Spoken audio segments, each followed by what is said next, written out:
श्रीगणेशाय नमः। शिवताण्डवस्तोत्रम्। जटाटवीगलज्ज्वलप्रवाहपावितस्थले गलेवलम्बलम्बिताम्बुजङ्गतुङ्गमालिकाम् डमड्डमड्डमड्डमड्डमड्डमर्वयम्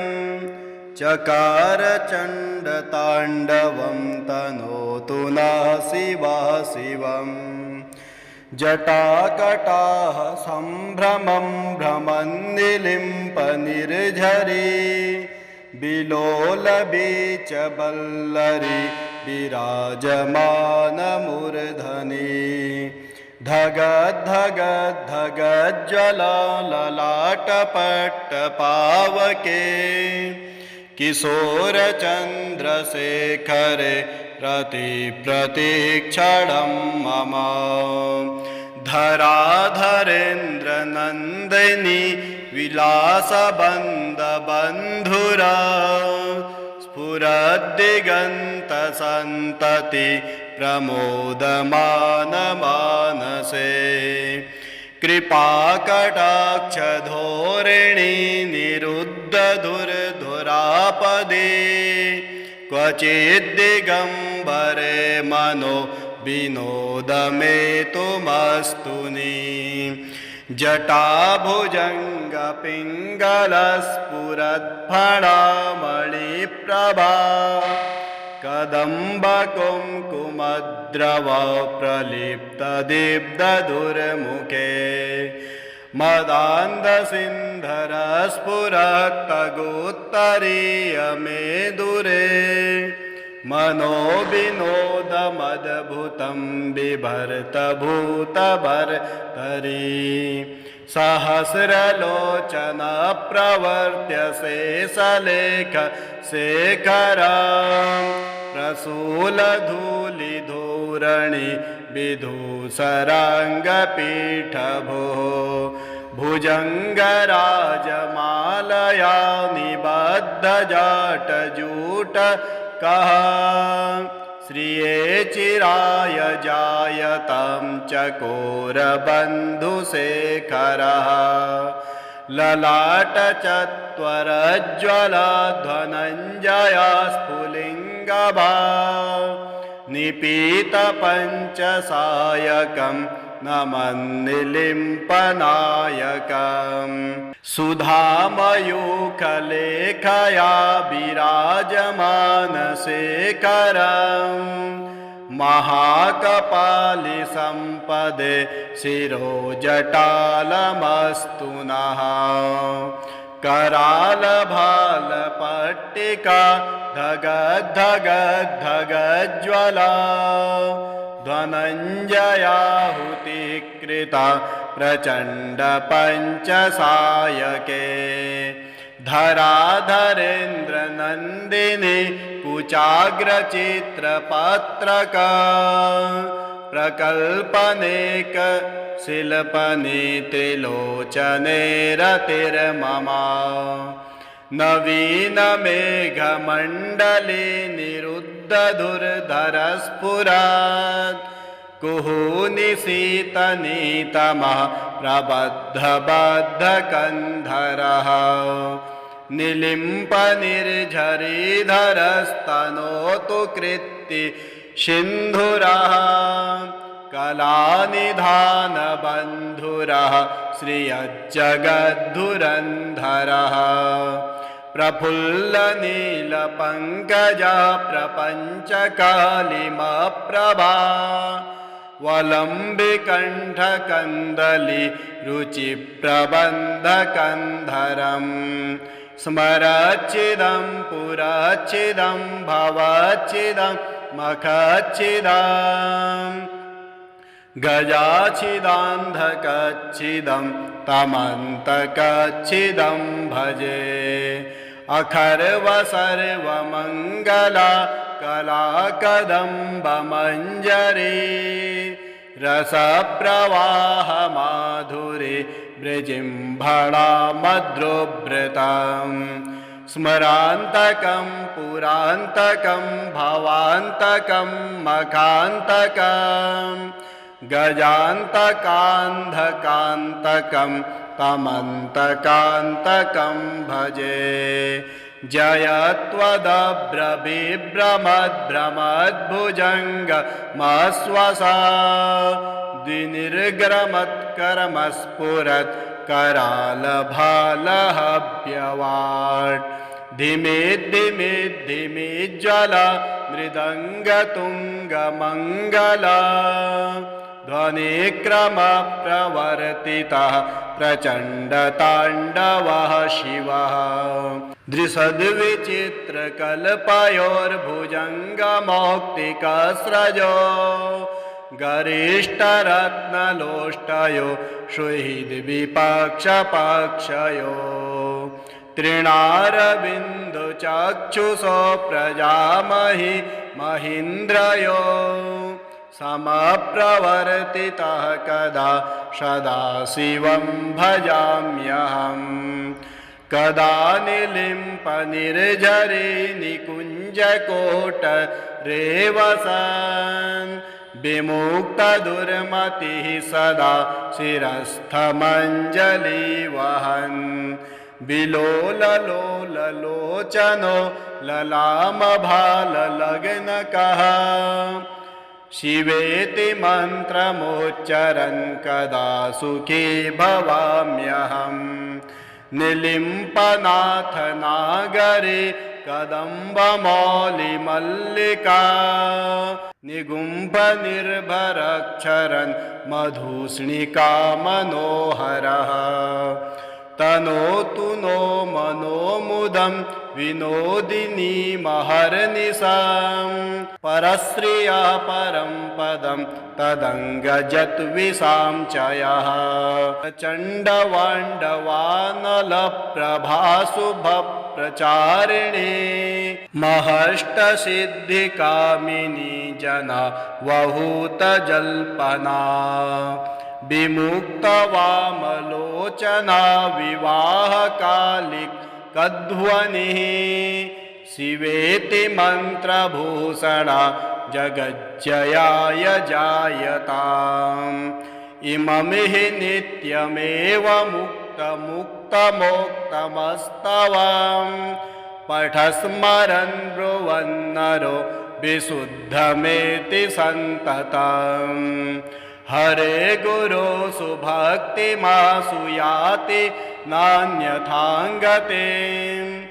विमोहनं हि देहिनां सुशङ्करस्य चिन्तनं पूजावसानसमये दशवक्त्रगीतं यः शम्भुपूजनपरं पठति प्रदोषे तस्य स्थिराङ्ग्रजगजेन्द्रतुरङ्गयुक्तां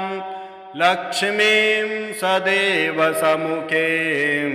प्रददाति शम्भुः रुद्राष्टकं नमामि समीशान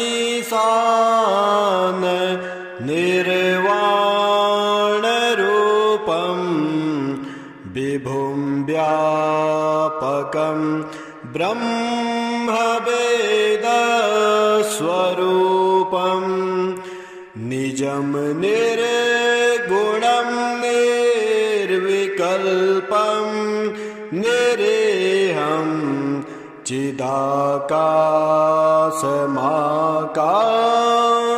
चिदाकाशमाकाशवासं भजेऽहं निराकारमोङ्कार मूलं तुरीयं गिराज्ञानगोति त्वमीशं गिरीशं करालं महाकाल कालं कृपालं गुणागार संसार पारं नतोऽहं तुषाराधिपं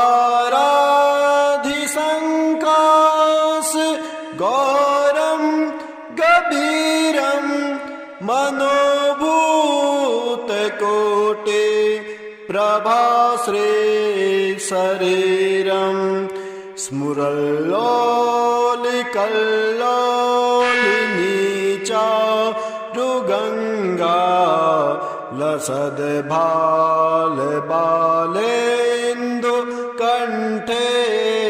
भुजङ्गा चलत्कुण्डलं भ्रूसुनेत्रं विशालं प्रसन्नाननं नीलकण्ठं दयालं मृगाधेशचर्मां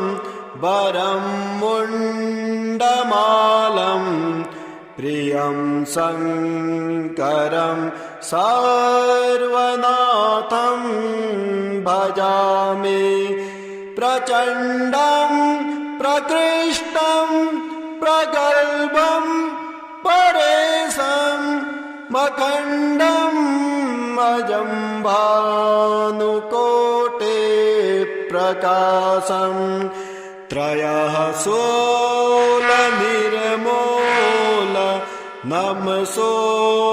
नमसोलपाणिं भजेऽहं भवानी प्रतिभावगम्यं कलातीतकल्याण कल्पान्तकारी सदा सच्चिदानन्द दाता पुरारे चिदानन्द सन्दोह मोहापहारे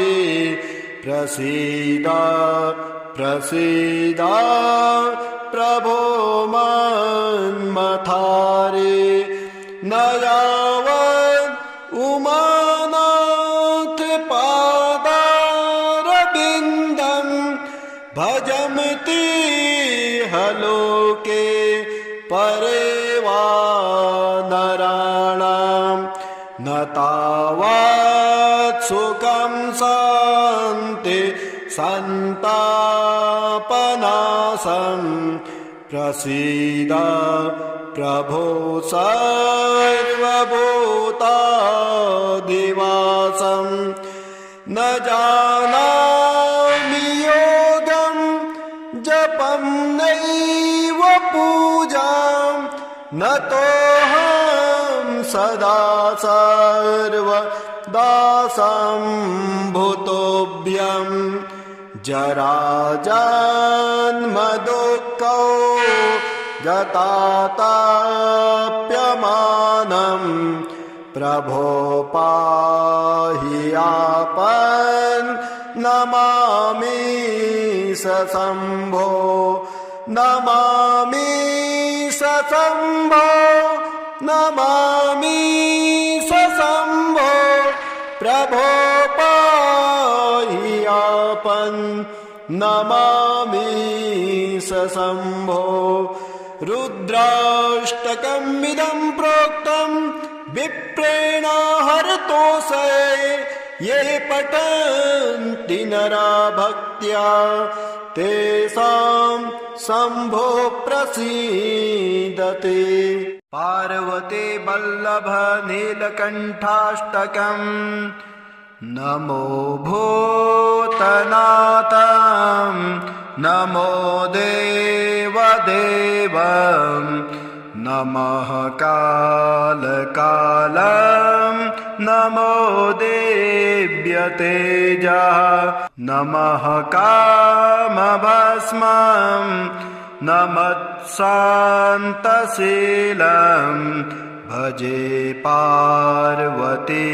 वल्लभं नीलकण्ठं सदा तीर्थसिद्धं सदा भक्तरक्षं सदा सेवपूज्यं सदा शुभ्रभस्मं सदा ध्यानयुक्तं सदा ज्ञानकल्पं भजे पार्वती वल्लभं नीलकण्ठं नीलकण्ठं शंसाने शयानं महास्थानवासं शरीरं गजाननं सदा चर्मवेष्टं पिशाचाधिनाथं पशूनां प्रतिष्ठं भजे पार्वती वल्लभं नीलकण्ठं फणिनागकण्ठे भुजङ्गाद्यनेकं गले रुण्डमालं महावीरशूरं कटिव्याघ्रचर्मं चिताभस्मलेपं भजे पार्वती वल्लभं नीलकण्ठं शिरसोद्धगङ्गा शिवा वामभागं बृहद्दीर्घकेशं सदा मां त्रिनेत्रं फणिनागकर्णं सदा बालचन्द्रं भजे पार्वती वल्लभं नीलकण्ठं करे शूलधारं महाकाष्ठनाशं सुरेशं परेशं महेशं जनेशं धनेशस्तुतेशं ध्वजेशं गिरीशं भजे पार्वती वल्लभं नीलकण्ठं उदानं सुदानं सुकैलासवासं धरा निर्धरं संस्थितं ह्यादिदेवम् अजं हेमकल्पद्रुमं कल्पसेभ्यं भजे पार्वती वल्लभं नीलकण्ठं मुनीनां वरेण्यं गुणं रूपवर्णं द्विजानं पठन्तं शिवं वेदशास्त्रम् अहो दीनवत्सं कृपालुं शिवं तं भजे पार्वती वल्लभं नीलकण्ठं सदा भावनाथं सदा सेव्यमानं सदा भक्तिदेवं सदा पूज्यमानं मया तीर्थवासं सदा सेव्यमेकं भजे पार्वती वल्लभं नीलकण्ठं भजे पार्वती वल्लभं नीलकण्ठम् ॐ श्रीगणेशाय नमः। शिवताण्डवस्तोत्रम् जटाटवीगलज्ज्वलप्रवाहपावितस्थले गलेवलम्बलम्बिताम्बुजङ्गतुङ्गमालिकाम् डमड्डमड्डमड्डमड्डमड्डमर्वयम् चकार चण्डताण्डवं तनोतु नः शिवा शिवम् जटाकटाः सम्भ्रमं भ्रमन्निलिम्पनिर्झरी बिलोलबीचवल्लरी विराजमानमूर्धनि धगद्धगद्धगज्ज्वलललाटपट्टपावके किशोरचन्द्रशेखरे रतिप्रतीक्षणं मम धराधरेन्द्रनन्दिनी विलासबन्धबन्धुरा स्फुरद्दिगन्तसन्तति प्रमोदमानमानसे कृपाकटाक्षधोरिणी निरुद्धधुरधुरापदे क्वचिद्दिगम्बरे मनो विनोदमेतुमस्तुनि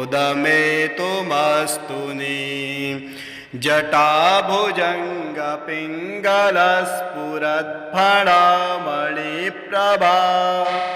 कदम्बकुङ्कुमद्रव प्रलिप्तदीप्तदुर्मुखे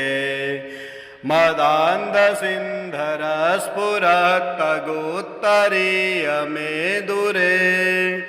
मनोविनोदमद्भुतं बिभर्तभूतभर्तरि सहस्रलोचन प्रवर्त्य शेषलेख शेखरा प्रसूलधूलिधूरणि विधूसराङ्गपीठभो भुजङ्गराजमालया निबद्धजाटजूटकः श्रिये चिराय जायतां चकोरबन्धुशेखरः ललाटचत्वरज्ज्वलध्वनञ्जया स्फुलिङ्गभा निपीतपञ्चसायकं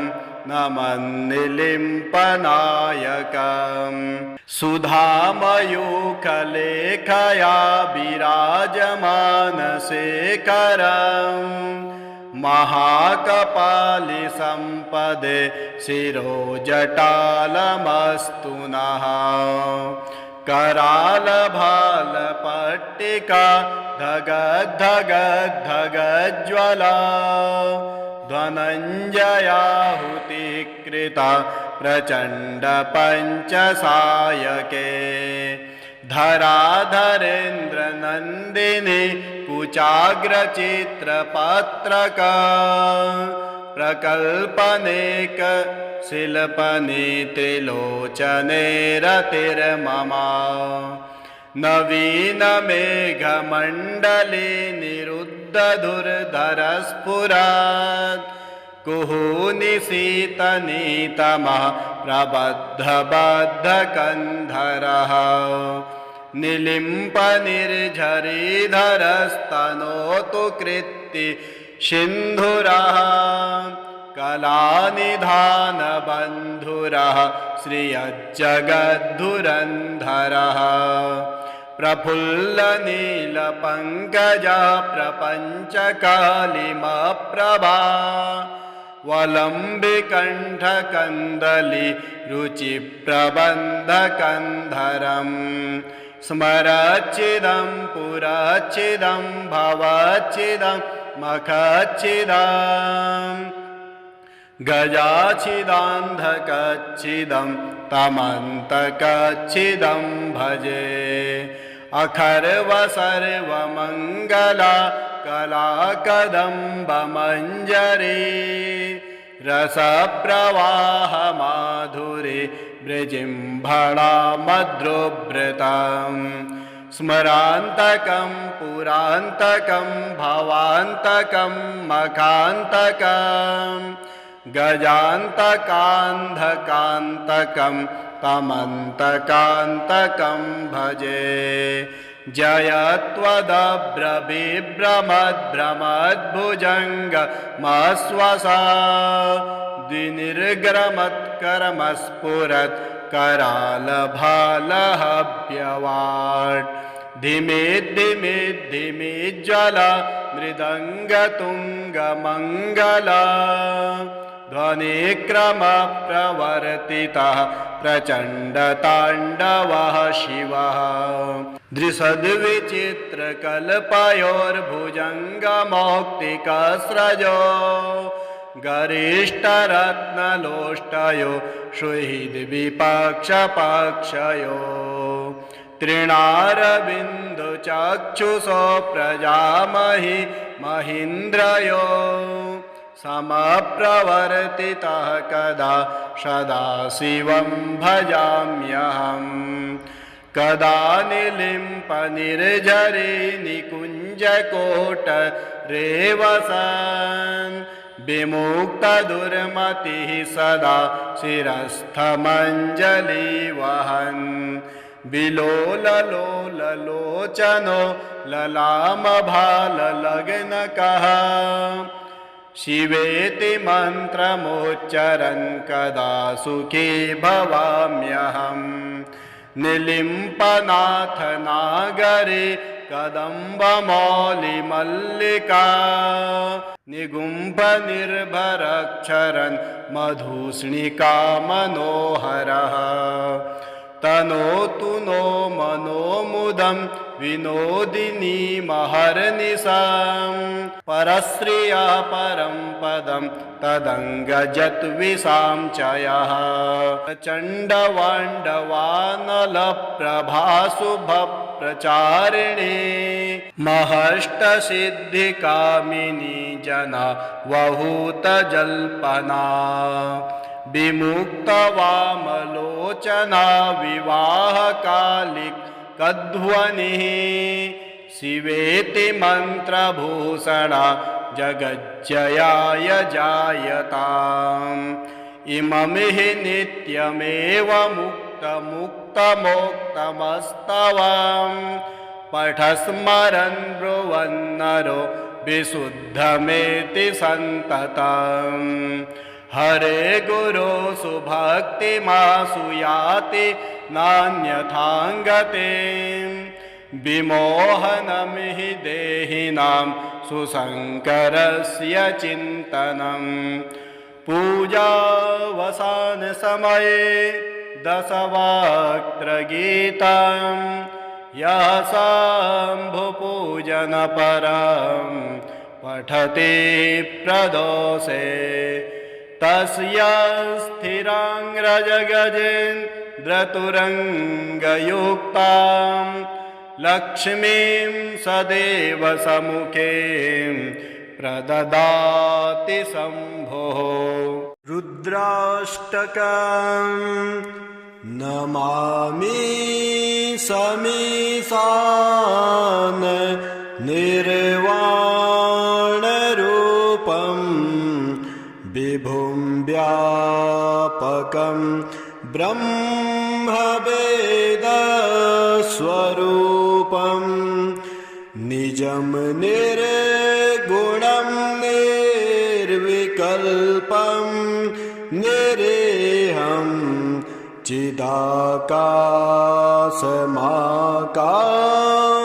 चिदाकाशमाकाशवासं भजेऽहं निराकारमोङ्कार मूलं तुरीयं गिराज्ञानगोति त्वमीशं गिरीशं करालं महाकाल कालं कृपालं गुणागार संसार पारं नतोऽहं तुषाराधिसङ्काश गौरं गभीरं मनोभूतकोटि प्रभाश्री शरीरं स्मुरल्लोलिकल्लोलिनी चारुगङ्गा लसद्भालबालेन्दु कण्ठे भुजङ्गा चलत्कुण्डलं भ्रू सुनेत्रं विशालं प्रसन्नाननं नीलकण्ठं दयालं मृगाधेशचर्मां वरं मुण्डमालं प्रियं शङ्करं सर्वनाथं भजामि प्रचण्डं प्रकृष्टं प्रगल्भं परेशं मखण्डं अजं भानुकोटे प्रकाशं त्रयः सोलनिर्मूल नमसोलपाणिं भजेऽहं भवानी प्रतिभावगम्यं कलातीतकल्याण कल्पान्तकारी सदा सच्चिदानन्द दाता पुरारे चिदानन्द सन्दोह मोहापहारे प्रसीद प्रसीद प्रभो मन्मथारे न यावत् उमानाथ पादारविन्दं भजन्ति हलोके परे वा नराणां न तावत् सुखं शान्ति सन्तापनाशं प्रसीद प्रभो सर्वभूताधिवासं न जानामि योगं जपं नैव पूजां न तोऽहं सदा सर्वदासं भूतोऽभ्यं जराजन्म दुःखौ गताताप्यमानं प्रभो पाहि आपन्नमामि सशम्भो नमामि सशम्भो नमामि सशम्भो प्रभो पाहि आपन्नमामि सशम्भो रुद्राष्टकमिदं प्रोक्तं विप्रेण हरतोषे ये पठन्ति नरा भक्त्या तेषां शम्भो प्रसीदते पार्वती वल्लभ नीलकण्ठाष्टकम् नमो भूतनाथं नमो देवदेवं नमः कालकालं नमो देव्यतेजः नमः कामभस्मं नमत्शान्तशीलं भजे पार्वती वल्लभं नीलकण्ठं सदा तीर्थसिद्धं सदा भक्तरक्षं सदा सेवपूज्यं सदा शुभ्रभस्मं सदा ध्यानयुक्तं सदा ज्ञानकल्पं भजे पार्वती वल्लभं नीलकण्ठं शंसाने शयानं महास्थानवासं शरीरं गजानन सदा चर्मवेष्टं पिशाचाधिनाथं पशूनां प्रतिष्ठं भजे पार्वती वल्लभं नीलकण्ठं फणिनागकण्ठे भुजङ्गाद्यनेकं गले रुण्डमालं महावीरशूरं कटिव्याघ्रचर्मं चिताभस्मलेपं भजे पार्वतीवल्लभं नीलकण्ठं शिरसोद्धगङ्गा शिवा वामभागं बृहद्दीर्घकेशं सदा मां त्रिनेत्रं फणिनागकर्णं सदा बालचन्द्रं भजे पार्वती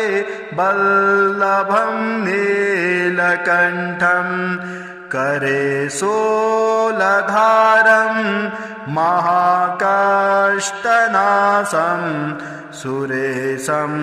परेशं महेशं जनेशं धनेशस्तुतेशं ध्वजेशं गिरीशं भजे पार्वती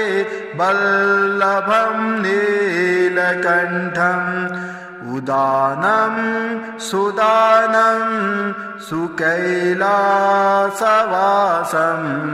धरा निर्धरं संस्थितं ह्यादिदेवम् अजं हेमकल्पद्रुमं कल्पसेव्यं भजे पार्वती वल्लभं नीलकण्ठं मुनीनां वरेण्यं गुणं रूपवर्णं द्विजानं पठन्तं शिवं वेदशास्त्रम् अहो दीनवत्सं कृपालुं शिवं तं भजे पार्वती वल्लभं नीलकण्ठं सदा भावनातं सदा सेव्यमानं सदा भक्तिदेवं सदा पूज्यमानं मया तीर्थवासं सदा सेव्यमेकं भजे पार्वती वल्लभं नीलकण्ठं भजे पार्वती वल्लभं नीलकण्ठम्।